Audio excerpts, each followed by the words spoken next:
Good morning students, I am Jyoti, your maths teacher again with you with a new topic that is profit and loss. अब इसमें हम लोग क्या करेंगे बेटा, प्रॉफिट और लॉस पढ़ेंगे. नॉर्मल अगर हम डेली लाइफ में देखते हैं तो अगर मैं आपके पास कोई चीज़ है 10 रुपीज़ की है और अगर आपने उसको सेल कर दिया किसी दूसरे बंदे को, ठीक है, तो आपने उसको सेल, आपके पास है वो 10 रुपीज़ की, यानी कि आपने उसको बाय किया 10 रुपीज़ में, लेकिन आपने उसको सेल कर दिया 15 रुपीज़ में, तो आपको क्या मिलेगा, प्रॉफिट मिलेगा. ठीक है, तो इसका मतलब वो जो प्रॉफिट मिला है वो क्या है, आपका लाभ, जो हिंदी में बोला जाता है. और लॉस क्या होती है, हानि होती है. अगर आपने कोई चीज़ ज़्यादा रुपए में खरीदी है और कम रुपए में बेच दी है तो वो क्या हो जाएगी, हमारी लॉस हो जाएगी. ठीक है, अब बात आती है सीपी और एसपी, जो हमारे टॉपिक में बोले जाते हैं, पढ़ाए जाते हैं. सीपी क्या होता है, कॉस्ट प्राइस. ठीक है, जो हमारी ये सीपी बोली जाती है जिसकी फुल फॉर्म होगी कॉस्ट प्राइस. कॉस्ट प्राइस होती है जितने रुपए में हमने कोई चीज खरीदी है. ठीक है, एंड एसपी, एसपी क्या होगा बेटा, हमारी सेलिंग प्राइस, जितने रुपए में हमने उसको बेचा है. अब बेचने, खरीदने और बेचने के ऊपर डिपेंड करेगी हमारी लॉस और प्रॉफिट. ओके, अगर हमारा कॉस्ट प्राइस कम है, यानी कि हमने कम रुपए में कोई चीज लेके ज्यादा रुपए में बेच दी है, तो हमें क्या मिलेगा, प्रॉफिट मिलेगा. और अगर हमें प्रॉफिट की मनी निकालनी है कि प्रॉफिट कितने रुपए का हुआ है, तो क्या कर देंगे हम, जितने रुपए में हमने चीज बेची है हम उसमें से क्या कर देंगे, अपने कॉस्ट प्राइस को, यानी कि ज्यादा में से कम को हम क्या कर देंगे, सब्ट्रैक्ट कर देंगे. तो हमारा क्या निकल जाएगा, हमारी प्रॉफिट की मनी. सेम ऐसे ही हम लॉस की मनी भी निकाल सकते हैं. लेकिन लॉस होगा कब, जब हम कम रुपए में चीज खरीद, ज्यादा रुपए में चीज खरीदें और कम रुपए में बेच दें. मान लीजिए आपने 15 रुपीज में कोई चीज ली है और 10 रुपीज में आपने उसको सेल कर दिया, तो वो अब क्या होगी, हमें क्या मिलेगा, लॉस मिलेगा, मतलब हानि होगी. और कितने रुपए की हानि होगी, हम क्या करेंगे, बड़ी वैल्यू में से छोटी वैल्यू को माइनस कर देंगे और हमारे पास लॉस की मनी आ जाएगी कि हमारा लॉस कितने रुपए का हुआ है. ठीक है बेटा, तो ये था कॉस्ट प्राइस और सेलिंग प्राइस, लॉस और प्रॉफिट. लेकिन अब बात आती है परसेंटेज में, हम इनको कैसे फाइंड आउट कर सकते हैं. अगर मान ली प्रॉफिट जो है, प्रॉफिट को दूसरी जो तरीके से बोला जाता है वो होती है हमारी गेन, कि प्रॉफिट को हम गेन भी बोलते हैं. अब अगर उसका परसेंटेज निकालना आ जाए, तो परसेंटेज अगर निकालना है तो सबसे पहले हमें वो गेन मनी पता होनी चाहिए कि गेन कितने रुपए का हुआ है या प्रॉफिट कितने रुपए का हुआ है. और गेन हमेशा, जो प्रॉफिट या लॉस होगा वो हमेशा हमारे कॉस्ट प्राइस पे निकलेगा, यानी कि कॉस्ट प्राइस पे डिपेंड करेगा कि हमें प्रॉफिट हुआ है या लॉस हुआ है. तो हम क्या करेंगे, जो परसेंटेजेस होगी लॉस की और प्रॉफिट की, वो भी हम कॉस्ट प्राइसेस पे ही निकालेंगे.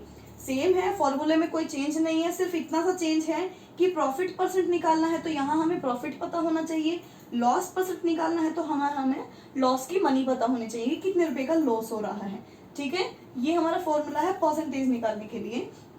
अभी बात आती है हमारी सेलिंग प्राइस निकालने के लिए, कि अगर कोई क्वेश्चन में सेलिंग प्राइस निकालना है हमें और हमें गेन या लॉस परसेंट दे रखा है.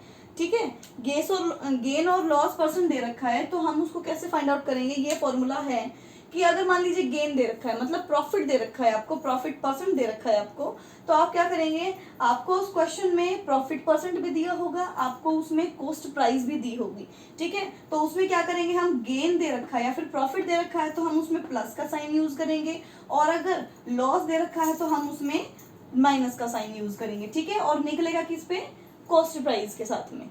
ठीक है, इतना क्लियर है. इसी फॉर्मूले को यूज करके मैं आपको अलग अलग फॉर्मूलेज नहीं बताऊंगी, आप एक फॉर्मूले से बहुत सारे फॉर्मूलेज बना सकते हो अपने आप भी. सेलिंग प्राइस है तो कॉस्ट प्राइस और ये चीजें दे रखी हैं, आप सेलिंग प्राइस निकाल सकते हो. अगर आपको कॉस्ट प्राइस निकालना है तो क्या करेंगे, सेम वैल्यूज दे रखी हैं, सेलिंग प्राइस दे दिया होगा, गेन या फिर लॉस परसेंट दे दिया होगा, और अगर आपको सेलिंग कॉस्ट प्राइस निकालना हो तो क्या करेंगे, कॉस्ट प्राइस को वहीं फिक्स कर लीजिए, जो तरीका मैंने बता रखा है. जो चीज फाइंड आउट करनी है आप उसको फिक्स कर लो और बाकी वैल्यूज को इक्वल के लेफ्ट साइड ले जाइएगा, तो आपका एक नया फॉर्मूला जनरेट हो जाएगा. ठीक है, इस तरीके से एक फॉर्मूले से हम बहुत सारे फॉर्मूले जनरेट कर सकते हैं खुद ही. तो इतना क्लियर है बेटा. हाँ जी बेटा, अभी आपके पास एक क्वेश्चन दिया गया है, इसमें यह दिया गया है if CP is 80% of SP, यानी कि हमारे पास कॉस्ट प्राइस है वो 80% दिया गया है, सेलिंग प्राइस का 80% है, तो हमें उसमें प्रॉफिट परसेंट फाइंड आउट करना है. तो प्रॉफिट परसेंट फाइंड आउट करने के लिए पहले हमें प्रॉफिट का पता होना चाहिए कि प्रॉफिट कितना है. तो देखिएगा इसमें ये बोला गया है सीपी इज 80% ऑफ एसपी, यानी कि सेलिंग प्राइस का 80% है कॉस्ट प्राइस। तो हम लोग क्या करेंगे, हम लोग में मान लेते हैं कि सेलिंग प्राइस मान लीजिए 100 रुपीज़ का है, ठीक है, होल वैल्यू कर लेते हैं हम लोग उसको। तो क्या कर लेते हैं, अगर सेलिंग प्राइस 100 रुपीज़ है तो कॉस्ट प्राइस कितना है 80 रुपीज़, 80% है, तो क्या हो गया 80 रुपीज़ हो गया कि सेलिंग प्राइस अगर 100 रुपीज़ है तो कॉस्ट प्राइस कितना हो गया 80 रुपीज़ हो गया। तो हमें क्या मिलेगा बेटा, प्रॉफिट ही मिलेगा, क्योंकि सेलिंग प्राइस ज़्यादा है।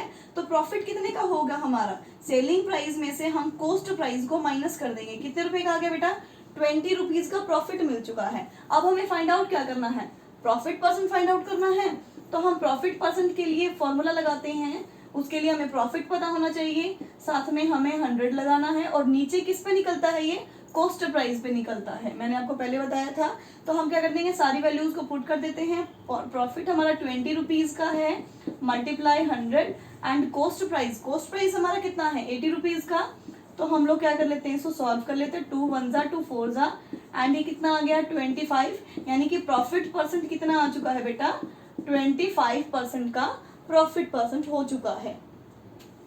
हाँ जी बेटा, अभी नेक्स्ट क्वेश्चन है हमारा, बाय सेलिंग एन आर्टिकल, कि एक आर्टिकल को कितने रुपए में बेचना है, 960 रुपीज में बेच दिया उसने, और क्या मिला उसको, लॉस मिला है 4% का। तो अब हमें कॉस्ट प्राइस फाइंड आउट करना है कि उसका कॉस्ट प्राइस कितना होगा।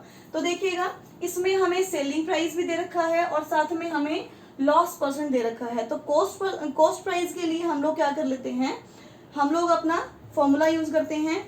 अगर हमें हमारा फॉर्मूला एक और है, कॉस्ट प्राइस कैसे होगा, सेम मैंने जो सेलिंग प्राइस वाला फॉर्मूला बताया था ना, मैं उसी को बता देती हूँ। सेलिंग प्राइस क्या थी हमारी 100 minus loss percent and upon 100, और मल्टीप्लाई में क्या था हमारा कॉस्ट प्राइस। ये फॉर्मूला मैंने आपको बताया था। मैंने आपको ये बोला था कि अगर सेलिंग प्राइस निकालनी है और सारी चीज़ दे रखे हैं तो ये फॉर्मूला चलेगा, अगर कॉस्ट प्राइस निकालनी आ जाए तो बाकी वैल्यूज, इसी से आप दूसरा फॉर्मूला जनरेट करेंगे। तो क्या मिल जाएगा हमें, बाकी और वैल्यूज को लेफ्ट साइड ले जाते हैं तो सीपी मिल जाएगा हमें, कॉस्ट प्राइस मिल जाएगा, सेलिंग प्राइस यहीं रहेगा, साथ में 100 ये डिवाइड में है इधर जाके मल्टीप्लाई में, और बाकी वैल्यूज जो है ये नीचे डिवाइड में आ जाएंगी लॉस परसेंट। ठीक है, तो हमने इसी एक फॉर्मूले से अपना दूसरा फॉर्मूला जनरेट कर दिया है।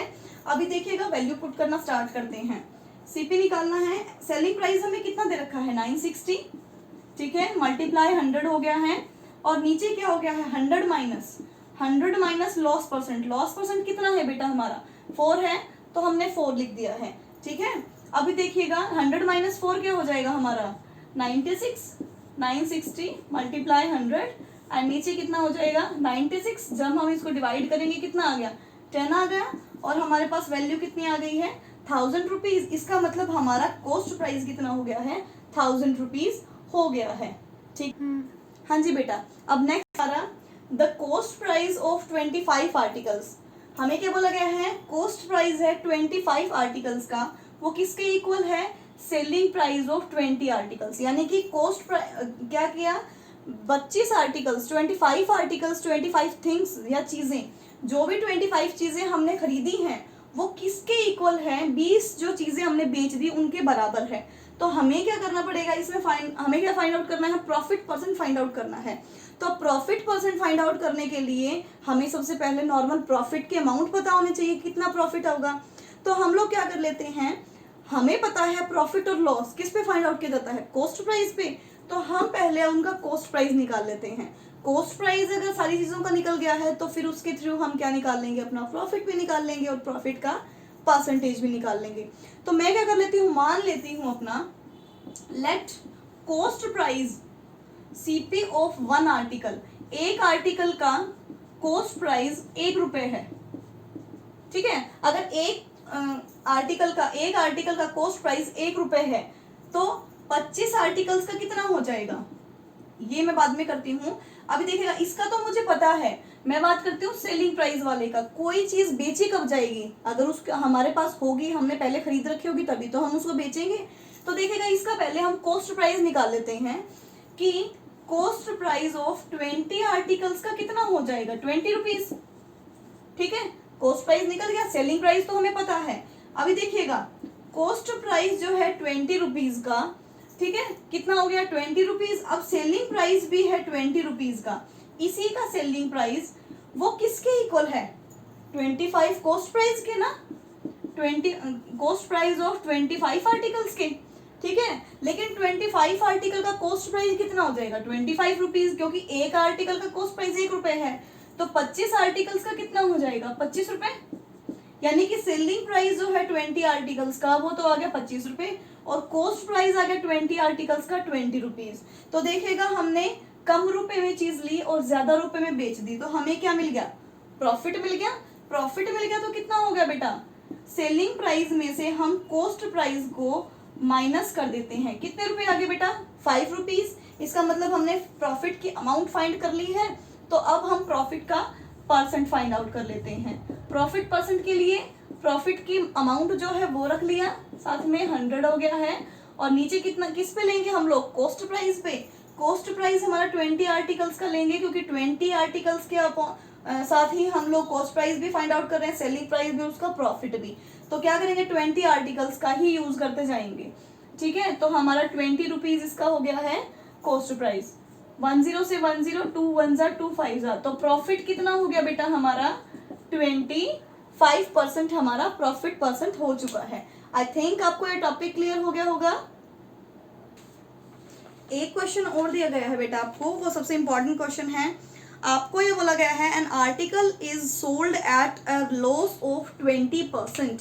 इसका मतलब एक आर्टिकल बेचा जा रहा है, उस पर लॉस हो रहा है 20% का, तो हम वो लॉस परसेंट लिख लेते हैं, कितना हो रहा है 20% का लॉस हो रहा है, ठीक है। और एक सेकेंड बेटा, हाँ जी लॉस हो रहा है आपको। और ये बोला गया है there is a yield of 60 rupees more if an article is sold at a profit of 20%, कि अगर हम उस आर्टिकल को 20% गेनिंग पे अगर बेचते हैं, प्रॉफिट पे बेचते हैं, तो हमें उसमें जो भी हमारा सेलिंग प्राइस है उसमें हमें क्या करना पड़ेगा 60 रुपीज और ऐड करने पड़ेंगे। ये बोला गया है अगर मैंने किसी आर्टिकल को बेचा है तो बेचने पर मुझे लॉस मिला है, ठीक है। लेकिन जो हमारी नेक्स्ट लाइन है क्वेश्चन की, उसमें ये बोला गया है कि अगर मैं उसी आर्टिकल को 60 रुपीज ज्यादा में बेच देती हूँ तो मुझे 20% का प्रॉफिट मिल जाएगा। तो फाइनली अब मुझे एक तो ये बताना है कि हमारा इस आर्टिकल का कॉस्ट प्राइस क्या होगा। तो पहले हम सेलिंग प्राइस अपना फाइंड आउट कर लेते हैं, ठीक है।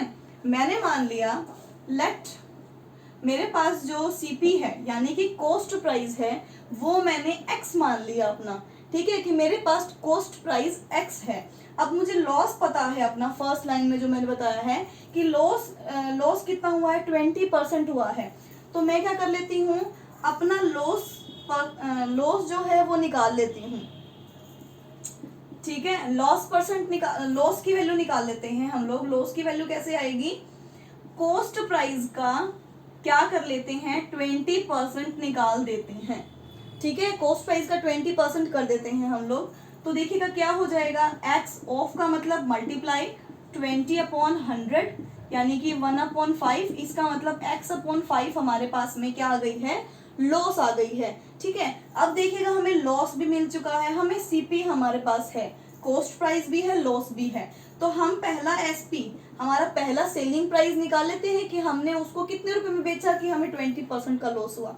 तो हम क्या कर लेते हैं, इसका सेलिंग प्राइस निकाल लेते हैं। सेलिंग प्राइस कैसे निकलेगा बेटा, हमें कॉस्ट प्राइस में से लॉस को माइनस करना पड़ेगा, ठीक है। एक फॉर्मूला बताया था जो स्टार्टिंग में कि लॉस कैसे निकलता है, जब कॉस्ट प्राइस में से सेलिंग प्राइस को माइनस करते हैं। इसी एक फॉर्मूले से मैंने अपना सेलिंग प्राइस वाला फॉर्मूला भी निकाल दिया है कि जब लॉस दे दिया जाए और कॉस्ट प्राइस दे दिया जाए तो मैं सेलिंग प्राइस कैसे निकालूंगी। तो देखिएगा कॉस्ट प्राइस हमारा है एक्स और लॉस कितना है हमारा x/5, ठीक है। तो जब मैं इसको सॉल्व करूंगी तो देखिएगा इसका एलसीएम ले लेती हूँ मैं यहाँ पे, 5x - x कितना हो गया 4x/5, यानी कि हमारा फर्स्ट सेलिंग प्राइस निकल गया, ठीक है। अभी हम आते हैं अपनी सेकंड लाइन पे। सेकंड लाइन में ये बोला गया है कि अगर मैं उसको 60 रुपीज ज्यादा में बेच दूं, ठीक है, 60 रुपीज ज्यादा में बेच दूं तो क्या होगा, मुझे प्रॉफिट होगा, ठीक है।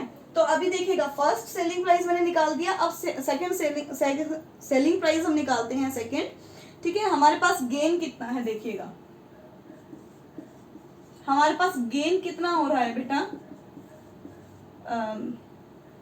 20% का गेन हो रहा है, सॉरी 20% का गेन हो रहा है, ठीक है। सेम हम अपना कॉस्ट प्राइस वही हमारा x माना हुआ है, x मान लेते हैं, तो हम अपना गेन परसेंट था तो हम नॉर्मल गेन निकाल लेंगे, हमारा गेन मीन प्रॉफिट, प्रॉफिट हम नॉर्मली क्या लिख लेंगे, हमारे कॉस्ट प्राइस का हम 20% कर देते हैं, क्योंकि हमारा प्रॉफिट भी यही है, तो हमारा कितना हो जाएगा, वही x/5 हमारा गेन हो गया है, प्रॉफिट हो गया है। अब हमें सेलिंग प्राइस निकालना है, अपना दूसरा सेलिंग प्राइस निकालना है, ठीक है। तो दूसरा सेलिंग प्राइस निकालना है तो क्या बोला गया है, हम सेलिंग प्राइस कैसे निकालेंगे कि कॉस्ट प्राइस में हम लोग प्रॉफिट को ऐड कर देंगे, जो भी प्रॉफिट आया है हमारा, ठीक है। तो सेलिंग कॉस्ट प्राइस कितना है x एंड प्रॉफिट हमारा है x/5। जब इनको सॉल्व करेंगे तो ये हमारा आ जाएगा 6x/5। क्लियर है यहाँ तक? आपके पास एक अपना सेलिंग प्राइस आ गया है। ये सेलिंग प्राइस कब है, जब आपको लॉस हुआ है। सेकेंड टाइम जब आपको गेन हुआ है तो आपका सेलिंग प्राइस ये आ चुके हैं। अब आपके पास में दो सेलिंग प्राइसेस हैं, तो आप क्या करेंगे, अभी देखिएगा, सिर्फ हमारा सेलिंग प्राइस पे ध्यान देंगे हम लोग। हमारा फर्स्ट सेलिंग प्राइस है हमारा 4x/5 and second selling price है हमारा 6x/5। लेकिन ये जो 6x/5 आया है, इसका मतलब हमारा जो सेकेंड सेलिंग प्राइस आया है वो कब आया है, जब हमने इसके अंदर 60 रुपीज और ऐड किए हैं, तभी तो हमें गेन मिला है सेकेंड में। तो हम लोग क्या करेंगे, अकॉर्डिंग टू आवर क्वेश्चन हम लोग क्या कर देंगे बेटा, 6x/5 and 4x/5 and equals to 60। अब ये मैंने क्यों किया, ये देखिएगा, स्टार्टिंग में मैंने जब अपनी चीज को बेचा तो मुझे लॉस हुआ 20% का, तो हमारा सेलिंग प्राइस ये आ गया। जब मैंने अपना सेलिंग प्राइस बढ़ा दिया, ठीक है, यानी कि सेलिंग प्राइस जो सेकंड टाइम मैंने किया उसमें क्या मुझे मिला, 20% का प्रॉफिट हो गया। तो यानी कि वो जो मैंने 60 रुपीज ऐड किए हैं, उसमें सेकंड टाइम में जो मैंने 60 रुपीज ऐड किए, तभी तो मुझे सेलिंग प्राइस ही मिला, सेकंड टाइम का गेन वाला, प्रॉफिट वाला सेलिंग प्राइस मिला। तो देखिएगा इन दोनों के बीच का जो डिफरेंस है वो कितने का आया, 60 रुपीज का आया, कि 60 रुपीज जब मैंने ज्यादा किए तभी तो मेरे पास सेकंड सेलिंग प्राइस ही आया। तो क्या हो गया, 60 रुपीज का डिफरेंस हो गया है। तो हम लोग क्या करें, हाँ जी बेटा, तो देखिएगा सेकेंड हमारा जो डिफरेंस आया है आपस में वो कितने रुपीज का आया है, 60 रुपीज का आया है। तो यानी कि अगर हम सेलिंग प्राइसेस में डिफरेंस कर देते हैं तो वो किसके इक्वल है, 60 रुपीज के इक्वल है, 60 का ही डिफरेंस आ रहा था। तो हम अब इसको सॉल्व कर लेते हैं। इनको सॉल्व करेंगे तो एलसीएम तो हमारा 5 आएगा, यहाँ 6x है और यहाँ पे 4x है एंड इक्वल्स टू 60 है। कितना आ गया बेटा, 2x/5 is equal to 60। Then यहाँ क्या हो जाएगा, x की वैल्यू को फिक्स कर लेते हैं और यहाँ पे 60 था, बाकी वैल्यूज को उठा के राइट साइड ले जाते हैं। जब राइट साइड ले जाएंगे तो डिनोमिनेटर है वो तो ऊपर आ जाएगा और जो ऊपर मल्टीप्लीकेशन में है वो नीचे आ जाएगी वैल्यू। तो ये कितना हो जाएगा बेटा, 30 आ जाएगा और x की वैल्यू कितनी आ चुकी है हमारी, 150 रुपीज। इसका मतलब हमारे पास में कॉस्ट प्राइस की वैल्यू आ गई है 150, कि हमारे पास कॉस्ट प्राइस है 150 और यही हमें फाइंड आउट करना था। ठीक है बेटा, अब आप लोग क्या करेंगे, इन क्वेश्चंस को ट्राई कीजिएगा। जितना ट्राई करेंगे आप लोगों के लिए बेनिफिशियल रहेगा। Thank you, have a nice day.